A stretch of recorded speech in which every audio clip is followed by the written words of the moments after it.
Jack raised an eyebrow when she translated it. Emotional corruption.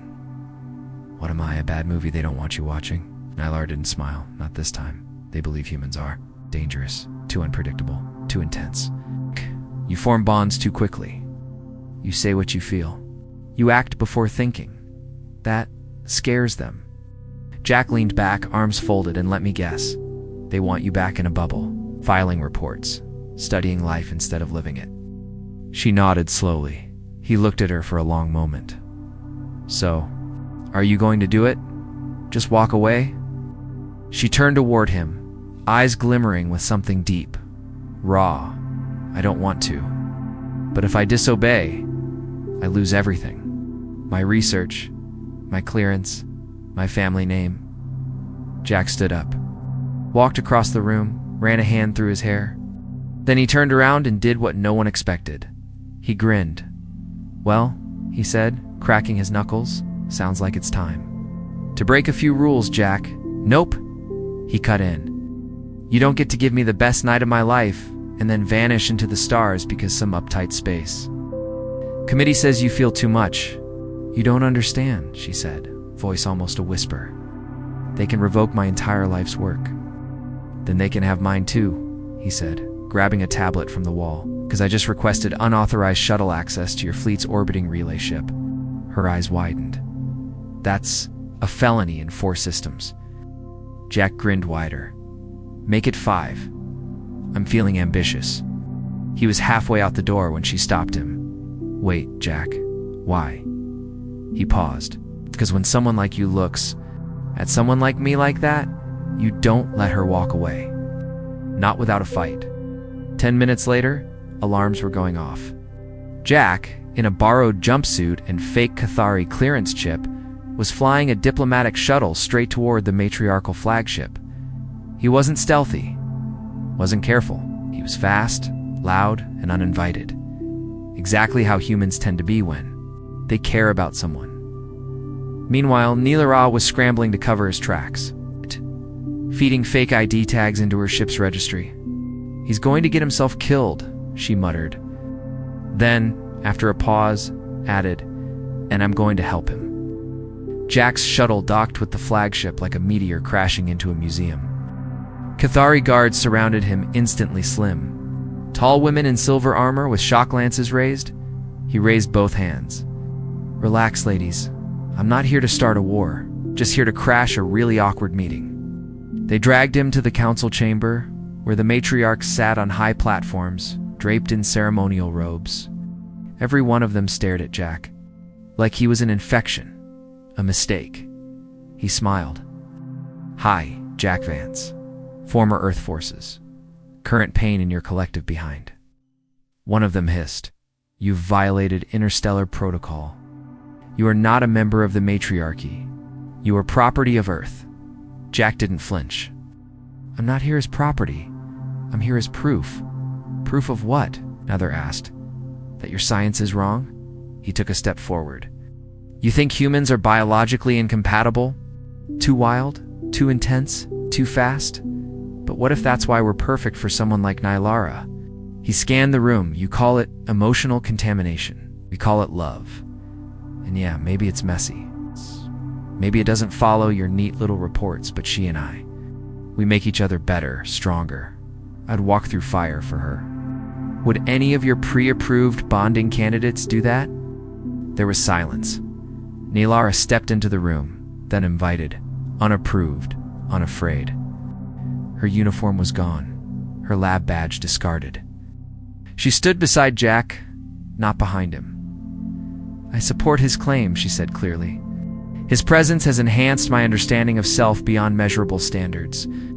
I experience emotional resonance, deep chemical bonding, and, she paused, then boldly added, sexual compatibility far exceeding Cathari norms.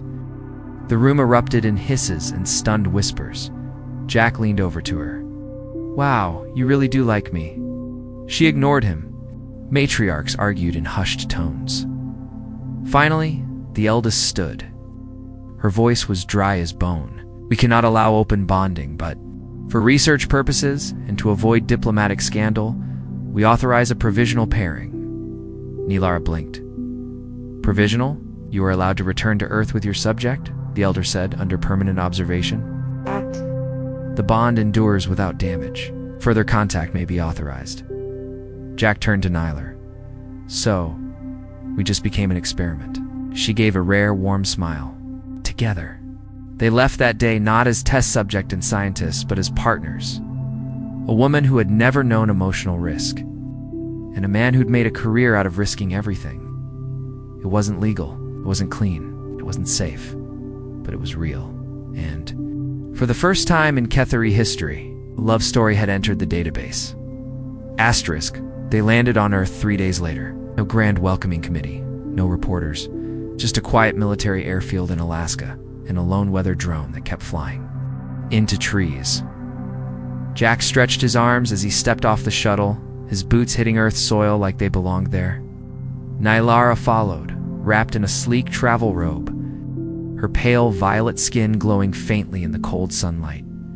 She squinted at the landscape. Your planet is rough, Jack chuckled. Yeah, it grows on you, kind of like me. She blinked. That is a concerning metaphor. He didn't argue. Instead, he handed her a thermal coat extra large, with a custom patch that read, "Property of Jack's very curious girlfriend." She looked at it, confused. This appears possessive, Jack grinned. It's a joke, but I do hope you're mine. She slipped the coat on, her fingers brushing his as she zipped it. You're very strange, but I hope I'm yours too. They settled into a remote research cabin Jack had inherited from a friend in the Earth Forces. It had everything they needed. Isolation, warm food, aid, and no nosy alien councils trying to tear them apart. But it wasn't easy. Nylara didn't understand why human food came in so many boxes. Humans had so many words for love, but so few for intimacy. Why Jack insisted on watching a show called Mass, even though it had no current tactical relevance. She also didn't understand dogs. Jack's old mutt, Rex, barked at her the first day, then immediately laid down and rolled over, submitting as if she were some alien queen, which, to be fair, wasn't far from the truth. You control canines? Jack joked. I believe your pet has excellent instincts. She replied without a hint of humor. Their days were a mix of adjustments and discoveries. Nylara tried cooking and almost set the kitchen on fire. Jack tried wearing her biosuit and got stuck in the torso wrap for 20 minutes. They laughed, they argued, they made up. And when the power went out during a snowstorm, they wrapped themselves in 2 blankets and shared stories under candlelight. Jack taught her how to make coffee. She taught him how to meditate using a Kethari memory crystal, which he accidentally used to replay one of his old combat missions. He didn't sleep well that night. But through all the hiccups, one thing became clear. They weren't just surviving. They were building something. One evening, as they were watching the sky from the porch, Nylara leaned against his chest and asked a question she hadn't dared until now. Jack, do your people raise young together? He blinked. Do. Mean kids? She nodded. Yes, offspring. Fusion of genetic traits. Jack's heart thumped once hard. Yeah, it's a big deal. We don't take it lightly. She was quiet. Her fingers played with the edge of his sleeve. Why? Do Kethari do it differently? He asked. We don't raise them at all, she said softly. Offspring are created in laboratories, raised in learning modules. You're tested, measured, and reassigned if they underperform. Jack stared at her. No families. Not in the human sense. Not until now. She looked up at him. I'm changing, Jack. My body. My thinking. I find myself imagining a future I was never designed to want. Jack felt like the wind had been knocked out of him, but not in a bad way. You're saying you want to? Have a kid?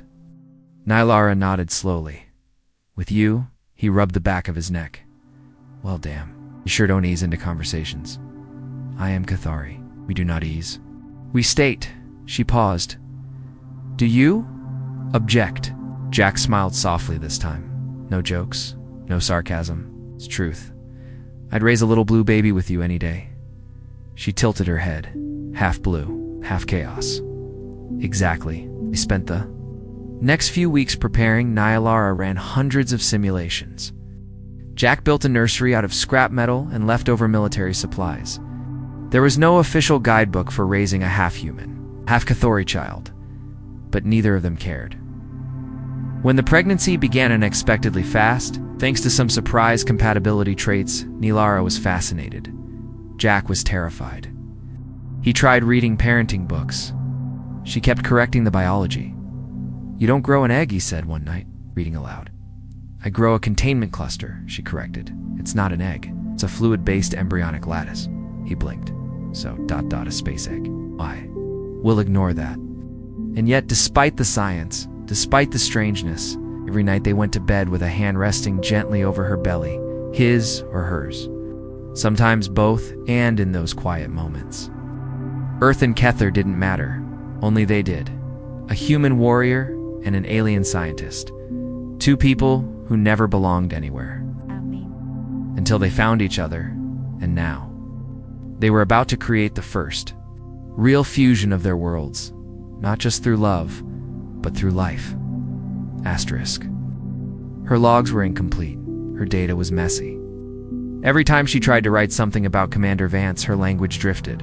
She found herself using emotional descriptors instead of clinical ones. Charming, resilient, genetically provocative. That last one made her delete the entire paragraph. Twice, the Cathari had strict protocols. Contact with non-affiliated species was allowed. Emotional entanglement was not. Yet here she was, recording biometric spikes every time the human so much as grinned in her direction. And now the council wanted answers. It's not just data, intentions, outcomes. A decision, so she did something unthinkable. She invited Jack to a ritual exchange ceremony. He thought it was a dinner party. She thought it was a pre-bonding ritual with symbolic undertones. When he showed up wearing a leather jacket, holding a bottle of Earth whiskey, she blinked. "Are you properly dressed?" Jack looked down. "It's not formal wear, but I am wearing pants." "That's a win, right?" She didn't understand, but her translator flagged pants as a contextually important word. The chamber was dimly lit, a long table of glowing fruit, steaming meats, and bubbling liquids stretched. Across the room, Nylara wore a flowing Cathari garment that shimmered with embedded starlight. Her hair was loosely tied back, revealing her smooth violet skin and small ridges near her collarbones. Subtle, graceful signs of Cathari beauty. Jack nearly tripped. Walking in? "You look like a walking galaxy," he said before thinking. She tilted her head. "Is that positive?" "Very," he replied, setting the whiskey down. "Though this looks way fancier than I expected." He took a seat, not realizing that on Cathari worlds, seating position signaled mating interest. The left cushion meant casual company. The right, tent to bond. Jack, of course, sat on the right. Nylara blinked. Her heart rate surged. Her translator buzzed a subtle warning. "Are you certain you wish to proceed with initiation?" She waved it off. The meal began. Nylara explained the symbolism of each food, fermented root representing openness, glowing berry pulp as a sign of shared vulnerability, and the meta-rare Cathari delicacy served only during moments of intimate curiosity. Jack ate it like it was ribs at a barbecue. Tastes like spicy chicken. She was horrified and impressed. He had no idea he was chewing through 300 years of ritual tradition, and somehow, it made her like him even more. Halfway through the meal, Jack leaned in. "So, just checking. Is this your version of a first date? Or is this some kind of marriage proposal and I just signed my soul away with a fruit salad?" Nylara flushed. "Lavender, this is an emotional ritual, a bridge between species. It precedes physical connection." Jack raised an eyebrow. "Physical, as in," she interrupted. "Yes, that." There was a silence. Jack looked at her seriously this time. "You know this isn't just a joke to me, right? I don't exactly do one-night stands with space biologists." Nylara frowned slightly. "What is a one-night stand? A tall furniture unit?" Jack grinned. No, it means casual encounter. No emotions, no bonds. Nylara's voice dropped. Then I am pleased. I do not wish for something casual. That was the moment it changed. No jokes, no confusion, just a shared moment. Across two species who had no idea what tomorrow would bring, but both knew they wanted this. Jack reached across the table, hand open. She stared for a moment, then placed her hand in his. The translator didn't have a word for it. Neither did the Cathari database. But Jack knew exactly what it was. Connection, real, raw, complicated connection. After the ceremony, Nilara walked Jack to the airlock. Her fingers still tingled from the touch. I will report to the council soon, she said. They will. Ask if this human is compatible. Jack smirked. Oh. Well, I'd say we've got great chemistry, but if they need more proof. She stepped closer, eyes locked onto his. Perhaps we should collect more data. Jack didn't move. Careful, Doc. You're starting to sound like you need a second date. She leaned in, voice barely above a whisper. I believe. I already do. As he left her ship, Jack knew. One thing for sure, he wasn't just a diplomatic accident. Anymore, he was something more dangerous. He was falling for an alien scientist who had never even heard of flirting until she met him, and he had a feeling. Things were about to get even more complicated. Asterisk Jack wasn't a man easily shaken. He'd walked through minefields, battled in Lorbit firefights, even stared down a three-headed merc captain on Titan Station with nothing but a glare and a crowbar. But after that night with Nilara, something was different. He couldn't stop thinking about her voice, low, curious, with that slight musical hum at the end of every sentence. The way her fingers lingered longer each time they touched. The way her face lit up, not with a smile Cathari. Didn't smile, but with that subtle shift in her eyes.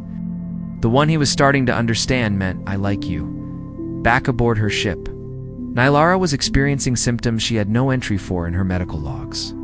Elevated pulse, difficulty focusing, yes.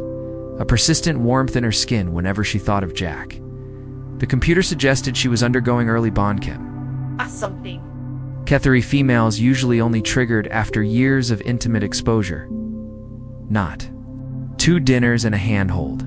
She double-checked the biochemistry. Her hormones were spiking around him, so were his. And that wasn't just her readings, he literally radiated heat. Humans, she whispered to herself, pacing her lab. They're overheating animals with no social restraint, and I want more. She closed her eyes. There was a protocol for this. Cross-species intimacy trials weren't unheard of, but never with humans, never with males like Jack. She made a decision. A dangerous one. She sent him a request. Private biological compatibility study. Full access. Jack read the message twice. Then a third time, scratched his jaw, chuckled under his breath and muttered, That's the hottest lab invitation I've ever received. He boarded the Cathari vessel that night. No escort, no clearance. Just him and a rapidly beating heart. When the doors opened, she was waiting for him this time without her formal robes. Just a soft wrap of silver fabric around her shoulders, her skin bare in places he'd never seen before. The ridges near. Her collarbone glowed faintly. Jack blinked. Is this part of the experiment? Nilara nodded. It is customary for test subjects to be observed, unshielded. Right, Jack said, unzipping his jacket. For science, the room wasn't. A bedroom. Not exactly. More like a chamber meant for sensory immersion, soft lights. Ambient sounds, and a scent he couldn't quite place, but that made him feel relaxed. Alert. A little too warm. He sat on the edge of the cushioned platform. She approached slowly, her fingers trembling slightly. Your body is inefficient in many ways, she said, scanning his chest. But it excels in certain other areas. Jack raised an eyebrow. That a compliment or a warning? Makaya tilted her head. A compliment. Structurally, he chuckled. You have a way with words, Doc. She moved closer. He didn't stop her. Her fingers brushed his jawline, then slid to his shoulder, then over his chest. His skin flushed. She noticed. "Your blood is rushing. Your nerves are reacting quickly," Jack said, voice a little lower now. That's what happens. When a gorgeous alien lady starts poking around, she was silent for a moment. "You consent to full engagement?" Jack looked her in the eyes. "Only if you want it to." She nodded. "More than I've wanted anything." What followed wasn't clumsy or awkward. It was slow, curious, reverent, like two puzzle pieces from opposite ends of the galaxy finally trying to fit. Their bodies reacted in ways neither expected. Hers adapted quickly. She shivered when he kissed the ridges along her neck, something she'd never been trained for. His hands, though rough and calloused, found every spot that made her breath catch. He whispered things into her skin, soft words she didn't understand but felt. By the end of it, Nylara wasn't just overwhelmed. She was changed. Her pheromone output spiked to mating levels. Her neural links lit up like fireworks. Jack, panting and flushed, looked at her with dazed admiration. "You all right?" She stared at him, stunned. "You altered my body chemistry. This shouldn't be possible." Jack grinned. "Well, I've been told I'm full of surprises." She ran a trembling hand over his chest. "No Cathari has ever bonded this fast. Our species isn't wired for this." And yet, she didn't finish the sentence. She didn't have to. They lay there together, tangled up in each other, not needing translation. No species codes, no reports. Just touch, warmth, breath. But outside that room, reality was catching up. The Cathari Council had detected her bond signature. Unauthorized, accelerated, dangerous. A message blinked across her console. "Cease contact. Return to homeworld immediately." Subject interaction classified as high risk. She stared at Jack. Still half asleep beside her, reached over. "Bad news?" She didn't answer right away. Instead, she curled closer, pressing her forehead to his. "They want me to leave," she whispered. Jack's jaw tightened. "Are you going to?" Nylara didn't blink. "Not without you." Jack didn't sleep well after that. And why Lara? Was quiet, too quiet as she sat beside him, scanning the council's order over and over like it would suddenly change. But it didn't. It was written in sharp, cold, Cathari diplomatic code. "Cease contact. Return immediately. Human subject. Is to be classified non-compatible. Continued exposure may result in emotional corruption. Asterisk." Why are alien scientists obsessed with human males? It started with a probe, not the kind you see in cheesy old sci-fi movies. No, this one was silent, sleek, and serious. It scanned Earth's atmosphere, terrain, and dadly enough every gym and military base it passed over. The Cathari matriarchy didn't send warships, they sent scientists, female scientists.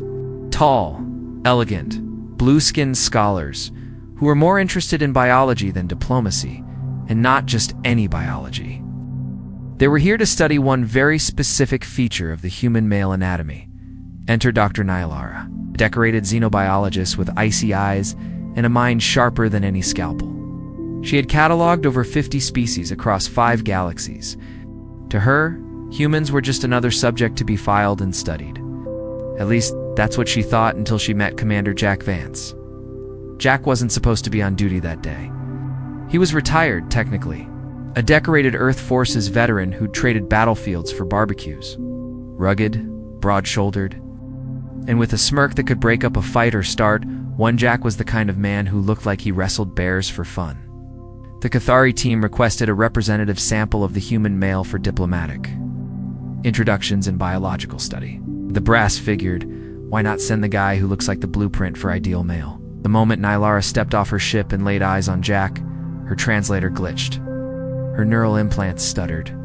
Her gaze drifted against her, will toward his broad frame, his strong jaw, and the confident way he just stood there, as if first contact was just another Tuesday. She greeted him with a polite Cathari nod. He responded with a smile and with no warning reached out his hand. Big mistake.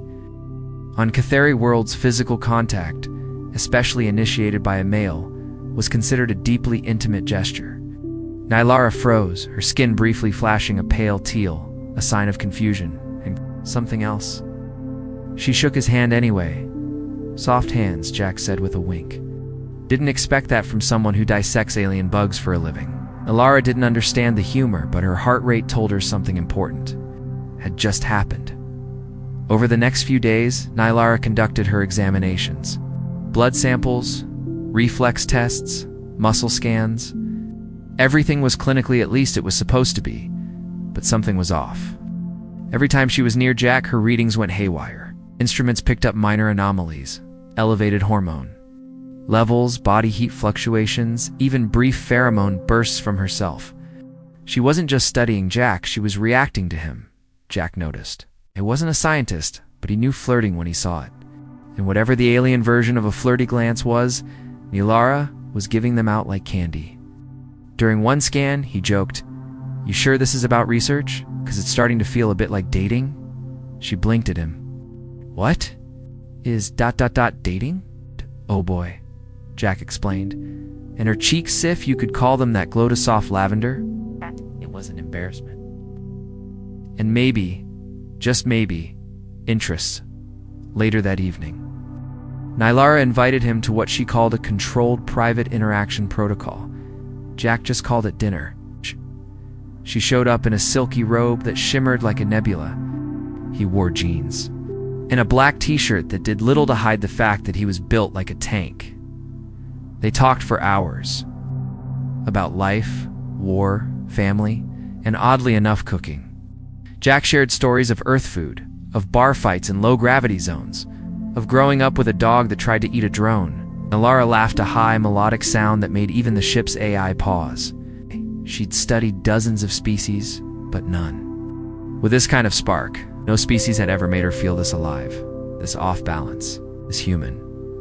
At one point, Jack leaned in and brushed her hand. A simple touch. Her eyes widened, her pupils dilated, her breath caught. Her scanner beeped. Wildly from across the room, Jack smirked. "So, how's that for science?" Nylara tried to respond professionally, but her voice cracked. You are an anomaly." He leaned back, arms crossed. "Best kind there is." What began as an alien study had become something else. Something unmeasurable. Something far more intimate than any datapad could record. She wasn't just cataloging a species anymore. She was falling for one. And in that moment, as Earth's sun set and the stars began to blink above the observation deck, Dr. Nylara realized one undeniable truth. Human males were dangerous, especially the charming, unpredictable, emotionally complicated kind. And she was in serious trouble. Asterisk the morning after their so-called controlled interaction. Nylara sat in her quarters, staring at the playback of last night's conversation. Her voice sounded different, softer, her posture less rigid.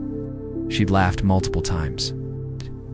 That never happened during specimen observation. Not even when she interviewed the singing fungi of Zelton Prime. She replayed the moment. Jack called her eyes cosmic and dangerous. The translator struggled with his words, unsure whether dangerous was an insult or flirtation. She was beginning to suspect Jack Vance meant both. He, on the other hand, had started his day shirtless, sipping coffee in the base courtyard, cracking jokes with the ground crew and occasionally glancing up at the Kethari vessel parked in low hover above the compound. "Still up there," he muttered, probably writing a report titled "Why Human Men Are a Bad Idea." But she was. In fact, Dr. Nylara was requesting another meeting privately when she arrived. This time in her formal field suit, tighter than regulation required, and slightly shimmered in Earth's sunlight, Jack noticed. He said nothing at first, but his raised eyebrows and faint grin said plenty. "Commander Vance," she began, "I have encountered complications in my analysis." "Oh," he said, sipping his coffee. "Is that the fancy alien way of saying you've got a crush?" Nylara frowned. "A crush? Like force impact?" Jack chuckled. "No, not like hitting something. It's more like wanting to be near someone. Talk to them, maybe. Touch." She tilted her head. "Touching means courtship among my kind." Jack nearly spit out his drink. Well, hell, I must have married you 5 times by now. Nylara blinked. We are married? Laughed. No. It's a joke. But wow, your customs are. Something. She stepped closer. Your customs are confusing but intriguing. Her fingers brushed his hand again, a deliberate move. He didn't pull away. That small touch sent her biochemistry into chaos. Cathari females didn't bond easily, emotionally or physically. Their race had evolved with strict barriers for intimacy, keeping reproduction clinical and scheduled.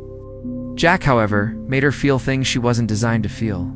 He wasn't just a biological anomaly anymore. It was personal. Later that day, she invited Jack to observe a Cathari social simulation aboard her vessel.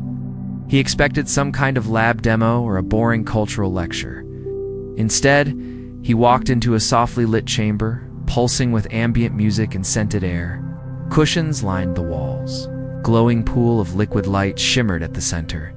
This is cozy, Jack muttered, unsure where to put his hands or his eyes.